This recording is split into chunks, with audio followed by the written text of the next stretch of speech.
Nəsimi rayonunda Qarant İnşaat MMC layihədən kənar qanunsuz tikinti işləri aparır. Yeni icra başçısı təyin olunsa da qanunsuz tikintilər hələ də davam edir. Bir xəbər media Xalq Online istinadən xəbər verir ki, Nəsimi rayonu Cavad xan və 20 yanvar küçələrinin kəsişməsində Qarant İnşaat MMC-nin bina tikintisi layihəsindən kənar qazıntı və inşa işlərinin apardığı iddia olunur. Qeyd edək ki, Tahir Budaqov 2 gün bundan öncə Nəsimi rayon icra hakimiyyətinin başçısı təyin edilib. Bundan öncə isə icra hakimiyyətinin başçısı Elxan İbrahimov olub. O vəzifədən azad olunub, uzun müddət Nəsimi rayon icra hakimiyyətinin başçısı səlahiyyətlərini müavin icra edib. Xatırladaq ki, sözgedən ünvanda yaşıllıq ərazi olub.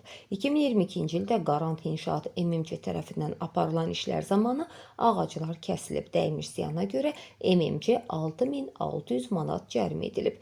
Yeni təyin olunan icra başçısı Tahir Budaqov görəsən rayon ərazisində qanunsuz aparılan tikintilərin qarşısını ala biləcəkmi? Məsələ ilə bağlı Nəsimi rayon icra hakimiyyəti, Dövlət Şəhərsalma və Arxitektura Komitəsi, Fövqəladə Hallar Nazirliyinin tikintidə təhlükəsizliyə nəzarət Dövlət Agentliyindən və Qarant İnşaatdan heç bir açıqlama almaq mümkün olmadı.